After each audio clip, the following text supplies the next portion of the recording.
E aí, pessoal, sou a professora Bárbara Furquim, professora de vocês de História do 9º ano, e nessa aula a gente vai falar sobre a ofensiva dos aliados. Os aliados, eles são parte do grupo da Segunda Guerra Mundial. De um lado nós tínhamos o eixo, do outro lado os aliados. E a gente vai ver como é que esse grupo dos aliados vai conseguir vencer a Segunda Guerra Mundial. Vamos dar uma olhada nisso? Antes, vamos ver qual é o objetivo dessa nossa aula, que é identificar o avanço dos aliados e a virada no rumo da Segunda Guerra Mundial e compreender os elementos finais da Segunda Guerra Mundial. Bom, vamos retomar algumas coisas. Primeiro, olha só, nos primeiros anos da guerra, a Alemanha ocupou vários países. Você sabe dizer o nome de alguns deles? Outra coisa, a partir do fim de 1941, os Estados Unidos entraram na guerra. Qual o motivo que levou aos Estados Unidos entrar nesse conflito? Aqui a gente tem um mapa que mostra algumas regiões que foram tomadas pelo grupo dos eixos, outro pelo grupo dos aliados, que conseguiam deter esse avanço. Bom, vamos lá? A Alemanha, ela ocupou vários países europeus. Entre essas nações que foram dominadas, temos a França, a Polônia, a Dinamarca, a Holanda, a Bélgica, a Hungria, a Áustria, entre outras nações. E a gente vai ver que a entrada dos Estados Unidos dentro da Segunda Guerra Mundial, ela vai ocorrer principalmente após o ataque japonês à base norte-americana de Pearl Harbor, que ficava localizada no Havaí. Esse ataque a Pearl Harbor que vai render ali o instinto de vingança dos Estados Unidos, que vai adentrar na Segunda Guerra Mundial e ainda vai se envolver num conflito interno na Guerra do Pacífico com o Japão. Bom, vamos refletir umas coisas. Uma das cenas mais famosas do final da Segunda Guerra Mundial é essa fotografia aqui de um soldado soviético agitando a bandeira de seu país sobre Berlim, que é a capital da Alemanha. Mas e daí eu pergunto para vocês, você sabe o que significa, que significado tem esse ato simbólico numa guerra? O ato simbólico de um grupo vencedor, ele chegar em um local no qual ele derrotou e ele cravar a bandeira da sua nação, significa que aquela guerra, aquele conflito foi vencido por quem cravou a sua bandeira. No caso, é bastante importante a gente pensar que a União Soviética, ela, dentro dessa Segunda Guerra Mundial, foi a nação que conseguiu veemente derrotar as forças nazistas alemãs. Bom, a ofensiva dos aliados.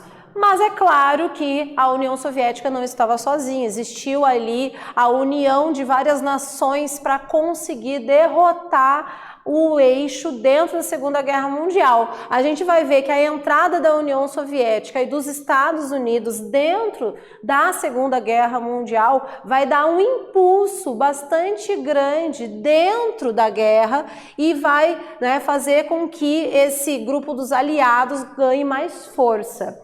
Esse rumo da guerra vai ser totalmente alterado e naquele momento o bloco nazifascista, que era composto pela Alemanha e pela Itália, ele passa a ser então enfraquecido com a entrada dessas duas nações. Aqui a gente consegue ver, a gente vê uma imagem, dentro do conflito, e daí vem a pergunta, você consegue perceber em que momento o eixo começa a perder a guerra? É exatamente esse momento em que as forças norte-americanas e soviéticas vão adentrar dentro da guerra. Inclusive, tem vários historiadores que vão colocar que aí já se despontava o fim da Segunda Guerra Mundial e talvez aí uma nova disputa mundial, que era a disputa entre o comunismo soviético e o capitalismo norte-americano. Mas esses já são outros episódios da história. Bom, Chegamos na nossa atividade. Gente, com toda atenção, leia a questão, responda ela e nós já voltamos daqui a alguns minutos para ver se vocês fizeram tudo certo.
Então, vamos ver essa questão, olha só.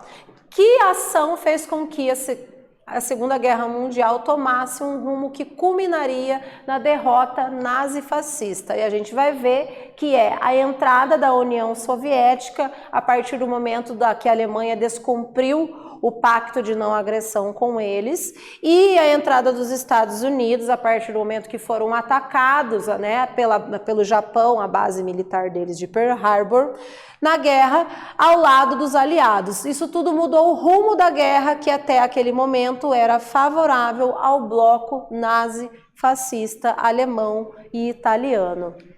Bom, a ofensiva dos aliados. Com a tática da terra arrasada, que era uma tática utilizada pelos soviéticos, que eles destruíam todas as terras, as possibilidades dos soldados avançarem ali dentro do território soviético, a gente vai ver que eles fecharam-se em torno de Moscou, seguraram as tropas alemãs em um território soviético até a chegada do inverno. E, inclusive, a utilização do clima, né, dentro ali do território soviético vai ser uma das forças deles, pois muitos soldados não conseguiram sobreviver ao inverno russo. Bom, a nova estratégia nazista foi atacar Stalingrado, que então o nome, né, dado ali ao território da União Soviética, nas margens do rio Volga. A ofensiva ela começa em junho de 1942 e em novembro os alemães entraram em Stalingrado. Em Então, de certa maneira, a gente vai ver que mesmo a União Soviética conseguindo deter com essa tática da terra arrasada o exército nazista, eles insistiram em adentrar dentro do território ali da União Soviética e dominar ali a localização de Stalingrado. Bom, a maior batalha terrestre da Segunda Guerra Mundial, inclusive, vai ocorrer ali, e ela vai ali no território da União Soviética, e ela vai de novembro de 1942 a fevereiro de 1943. E a gente vai ver que depois dessa vitória, que inclusive uma vitória soviética, pois eles conseguiram vencer esse domínio a Stalingrado do exército nazista, passaram então ao ataque e obrigaram os nazistas a marchar de volta para a Alemanha. Bom, outra ofensiva nazista vai acontecer em Kursk. Isso em 1943, e ela vai ser barrada pelos soviéticos. Essa vai ser considerada a maior batalha que utiliza tanques de guerra, né, da história. No contra-ataque que os nazistas vão fazer aos soviéticos, eles foram tomando os países ocupados, né, os soviéticos. E a derrota alemã, elas eram constantes. Então, veja só, o exército nazista, ele de todas as maneiras, ele tentou adentrar dentro do território da União Soviética, mas as derrotas elas vinham ocorrendo uma atrás da outra. Isso tudo vai enfraquecer o poder do grupo Eixo, o poder nazista. E chegamos na nossa atividade. Gente, vai aí, responde essa atividade, presta atenção em tudo que foi explicado e a gente já volta para ver se vocês fizeram essa resposta correta.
Então, olha só essa atividade. Que nação foi a maior responsável pelas maiores derrotas alemãs durante a Segunda Guerra Mundial? E a gente vai ver que a nação que vai impor um grande número de derrotas à força nazista alemã vai ser a União Soviética. Bom, a ofensiva na África e na Ásia. No Pacífico, nós já sabemos que ocorreu o conflito do Pacífico, que envolveu as forças do Japão e dos Estados Unidos, né? Bom, os Estados Unidos eles vão vencer o Japão dentro dessa guerra do Pacífico na chamada Batalha de Midway.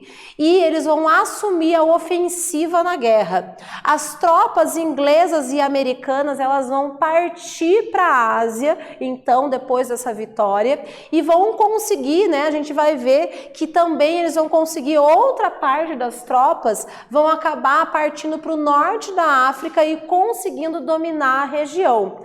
É nesse momento que nós vamos ver que o grupo do eixo começa a enfraquecer não só na Alemanha, mas outras partes desse grupo começam a perder seus territórios invadidos.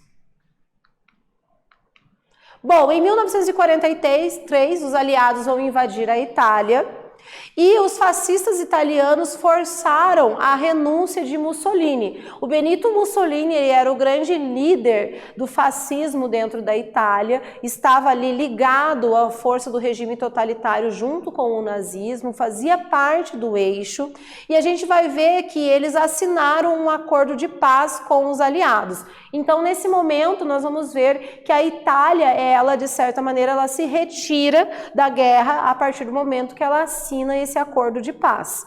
Bom, o Mussolini, ele vai ser preso, mas ele foge com a ajuda de nazistas e ele vai organizar um governo fascista no norte da Itália, né, no norte do país, tentando continuar se reerguer e talvez até com uma pretensa ideia de reestabelecer o seu poder dentro da Itália.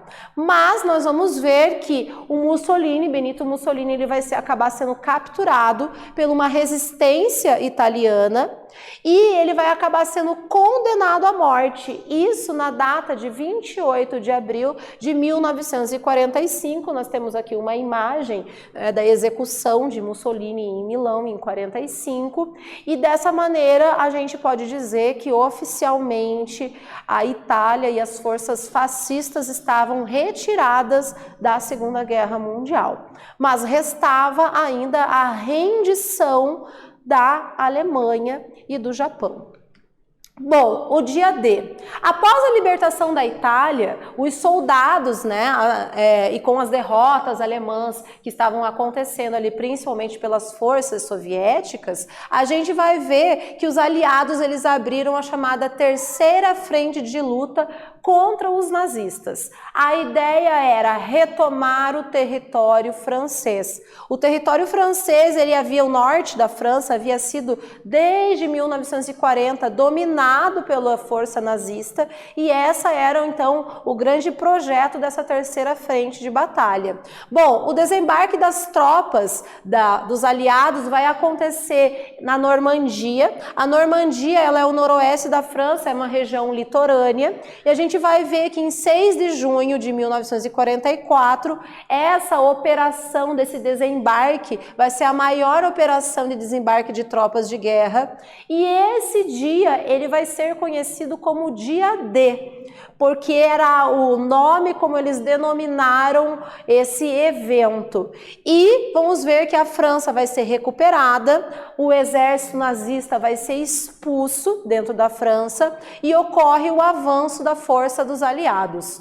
Bom, pessoal, então chegou aí a nossa última atividade. Com toda atenção, respondam no caderno de vocês e nós já voltamos.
Bom, pessoal, vamos dar uma olhada nessa questão? Olha só. O que foi o dia D? E o nome, né, foi o nome dado ao dia 6 de julho de 1944, quando os aliados, eles abriram a terceira frente de luta contra os nazistas. As forças dos aliados já haviam conseguido derrotar fortemente os alemães, né? Também já haviam conseguido recuperar a França dos nazistas, né? E a gente vai ver que nessa data ocorre então esse desembarque na Normandia, que é a região litorânea ali da França. Essa foi a maior operação de desembarque de tropas na guerra, e esse é o momento que a França vai ficar oficialmente livre das forças do eixo. Bom, a derrota da Alemanha. No começo de 1945, os aliados já estavam em território alemão. Berlim estava sendo bombardeada diariamente. Isso porque nós já sabemos que essas frentes de batalha já haviam ocorrendo. A União Soviética, ela já havia, estava tentando ali, adentrando o território da Alemanha. A Itália já havia se rendido. Mussolini havia, inclusive, sido morto. A gente vai ver que o dia D vai fazer com que a França perca todo o seu poder, o poder ali, domínio nazista dentro da França acabou, e a gente vai ver que isso vai acabar levando a uma constante até o fim da guerra. Por quê? No dia 25 de abril, a União Soviética vai invadir Berlim. Logo após, da data de 30 de abril, diante da derrota, Adolf Hitler, o líder alemão do nazismo, e a sua esposa, Eva Braun, vão se suicidar. A gente vai ver que em 8 de maio de 1945, os alemães, eles então oficialmente vão assinar a sua rendição incondicional, e a gente pode dizer que a partir dessa data era o fim da guerra. Aqui a gente tem um jornal que mostra, então, essa data, esse momento do fim da Segunda Guerra Mundial. O que nós estudamos, então, qual é a nossa retomada aqui desse conteúdo? A gente vai ver que acontece o seguinte: a Alemanha ela vai sofrer a sua primeira grande derrota com a invasão da União Soviética. Vamos ver que essa força dos aliados vai ficar cada vez mais forte. A Guerra do Pacífico vai ser vencida pelos Estados Unidos. Com o dia D, as tropas dos aliados vão invadir a Normandia e vão conseguir recuperar o território francês. E em meio a tudo isso, a força nazista alemã vai começar a enfraquecer, a Itália já havia sido rendida, e com isso nós vamos ter aí ocasionando o fim da Segunda Guerra Mundial. Até a próxima, pessoal!